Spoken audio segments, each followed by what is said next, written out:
мақомоти ҳифзи ҳуқуқ дар шаҳри Москва ду муҳоҷири тоҷикро боздошт карданд, ки дар метрои Москва бо часпондани варақаҳо бо карикатураи президенти Фаронса машғул буданд.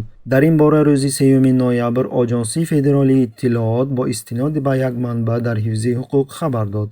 طبق маълумотҳои дастрас, ҷавонон расми Эммануэл Макронро дар қатораҳои метро бо навиштаҷоти террористи рақами як дар ҷаҳон мечаспонданд. ҷавононро дар платформаи истгоҳи Третьяковская боздошт намуданд.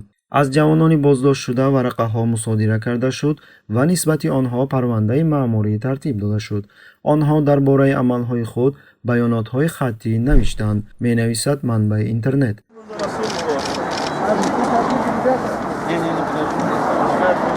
ёдрас мекунем, ки рӯзҳои 30 ва 31 октябр дар назди сафорати Фаронса дар Москва гирдиҳамоиҳои эътирозӣ алайҳи президенти Фаронса ва сиёсати ӯ нисбати мусулмонон баргузор гардид.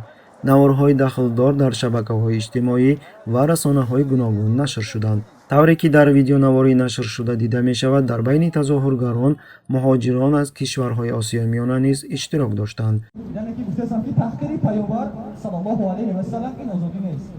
инчунин рӯзи 1 ноябр дар шаҳри Кёлни Олмон тоҷикон ба гирдиҳамоӣ барои дифои шаъни паёнбар Муҳаммад саллаллоҳу алайҳи васаллам баромаданд ва сиёсати президенти Фаронсаро маҳкум карданд. À des élèves, la liberté d'expression. қобили зикр аст, ки мавқеъ ва изҳороти президент Макрон нисбати карикатураҳое ки шаъну шарафи паёнбар Муҳаммадро бадном мекунад, боиси хашм ва ғазаби мусулмонон гаштааст. дар саросари ҷаҳон эътирозҳо бо ҳамроҳии сӯзондани парчами Фаронса ва суратҳои Макрон, инчунин даъват ба бойкоти молҳои Фаронса идома дорад.